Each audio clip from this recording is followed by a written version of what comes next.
Hello everybody out there, I'm Chris, and welcome to a very, very special Versus. We have 3 books that we're putting up against each other, and as a matter of fact, they are all from DC Comics. They are all the finales to all 3 weeklies. We've got Batman Eternal 52, we got Futures End 48, and then we got World's End issue number 26. Recently I reviewed World's End issue 26, ended the way we thought. Earth 2 lost to Darkseid. Alan Scott embraced all of the parliaments and basically let all of his humanity go in order to try to stop Darkseid. And in the end, he was able to prevent Darkseid from taking Earth 2 long enough to get 90% of the population, or whoever was left of the survivors, 90% of the survivors, off the planet before the inevitable destruction of the planet. Artwork for this series was consistent. It was a really good artwork, but as far as the series goes, if you're not a fan of Earth 2, if you're not a fan of, if you're not going into Convergence, basically, this was a series you could skip. Futures End issue number 48. Terry died in this series. Tim Drake took over the suit, tried to go forward, back in time to prevent Brother Eye from finding the refugees from Earth 2 and basically setting the Futures End into motion.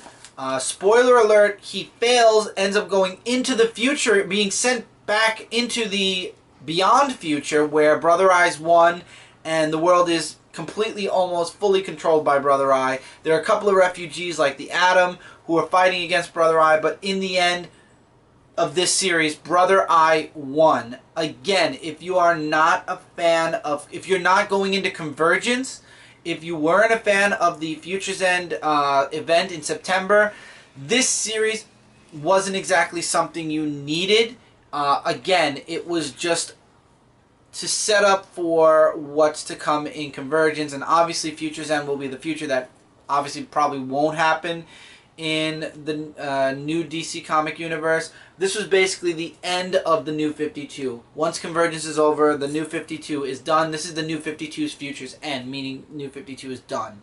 And as a matter of fact, after Convergence, we're not going to have a definitive universe. We're going to be looking into several universes, minus the couple, the 20-somewhat books that will focus on the new DCU. And then finally, Batman Eternal issue 52.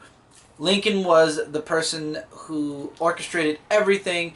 It was a fight to the end, and it was a definitive end. This was a 52-issue maxi series telling Batman's story and changing things in the mythos. Batman, Bruce losing the manor, losing Wayne Corps, losing everything, basically being dragged down into the mud and then coming back as Batman in the end. You've got Spoiler and everyone in the Bat family fighting to protect Gotham, fighting to save Gotham. And in the long run, without spoiling this entire book, that happens. We knew it happened because it led into Endgame, which is happening right now in Batman. And this had a pretty definitive the end. Ended happy. Artwork for this series, though, artwork for this series was basically very consistent again. For this series, the artwork went up and down. There were some issues, especially the one where Batgirl was a main focal point, where the artwork completely took a nosedive. There were at least 4 or 5 issues where it was very hard to get through the Batman Eternal books because the artwork just didn't follow the art pattern that all the other books were in, and it just completely threw readers off. And it's not just myself. I heard a lot of people say that the artwork kind of threw them off. And also we get to see a little bit more of Selina Kyle here. So artwork for this book wasn't as consistent as the other 2 weeklies, but again, the story and the writing led to an end game. No pun intended for what's going on in the Batman series right now, but it led to a finale, and it sets up for what's to come in Batman. Obviously, Endgame pushes the envelope a little bit further, and we'll see more of that after Convergence. But this has nothing to do with Convergence. If you're a Batman fan, you would be reading this. If you're not a Batman fan, this book series, this weekly, had no impact on you. You didn't have to get it, and you didn't miss out on much because if you're not a fan of Batman, you're not reading Batman, this isn't important to you. So, versus time. which series gets first, which series gets second, and which series gets third. Now remember guys, this is all based on just my opinion. You don't have to agree, and I'm sure there are a few people out there that actually will disagree with some of my choices here. First place, or actually let's go backwards. Third place I have to give to World's End.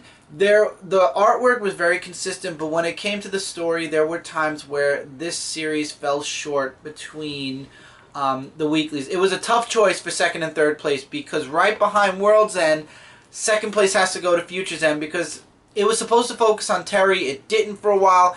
It was a mix mosh cluster of a billion stories trying to take the spotlight, and in the end it was just a big lead up to Convergence. So this was a very big cluster. World's End wasn't a cluster. It was just, we all knew Earth 2 was going to be destroyed, Darkseid was going to win, so this was basically just an end game for Earth 2's volume. This, on the other hand, was just a cluster of what the heck is going on, but at the same time it leads into Convergence. So out of the two, the one series you kind of need the most here, I would feel, would be, you would need both of these, but again, it's hard to pick between second and third place. In this case, and in this case alone, it's pick your poison. Do you want Future's End, where you're going to have a dark future for the New 52 and just a cluster of things, or are you a fan of Earth 2 and you want to see its definitive end? But events that happen here, the Earth 2 refugees end up in Future's End, so they kind of go hand in hand. But these two have to get second/third place. First place I have to give to Batman Eternal, because Batman Eternal set out to make an impact on the Batman universe, and it did. It changed things for Batman and Bruce Wayne status quo wise that we will be seeing for years to come. Maybe a couple of years, maybe 1 year, maybe a lot of years. We don't know, but a lot happened. If you're a Batman fan, a lot happened in this book. We got to see a lot of Batman's villains. We got to see Catwoman change roles to becoming now the Kingpin of Gotham. Penguin, we got to see his change. Bruce, like I said, losing Wayne Corps, losing almost everything, and still being Batman now. What's going to happen with Batman? And this story, out of everything here, ended. It was the end. Didn't say come back for Convergence. Didn't say come back for Convergence. This ending was just like a, well, we went full circle, and the only thing that changed is Terry is no longer Batman Beyond, so that was a real... But this ended. This gave us a definitive end, and for Batman fans, while the artwork wasn't consistent, while the artwork had its ups and downs, and while the story at some points really, I did not particularly care at all for any of the stuff that was going on with Arkham Asylum up until its destruction, or any of the ghost stories in it. But again, when compared to the other two weeklies, I honestly have to put Batman ahead of the other two. The order they came out, or they were released in, is the order of how, in my opinion, they are. To be honest, it's very hard to rate Earth 2 and Future's End, though, to be honest, because, again, when it comes to all the weeklies, I feel like I wanted more, but again, these are weeklies. Why 3? I don't know, but that's for another video. Believe me, there's another video. But let us know in the comments below. Out of the weeklies, which ones did you enjoy most? Which ones didn't you enjoy most? What are your placings? Maybe your guys' placing is different than mine. Personally, I just like a series that has a definitive the end without having to lead into something else. Even though I'm getting Convergence, I like to have that kind of feeling of, okay, it's done, I can move on now. And with that, that's it for this video, guys. Don't forget to check out comic-related Comic Frontline, Zone 4 Podcast, and Frontline Gaming Zone. Together, we are your #1 source for comic-related news, reviews, and a whole bunch more.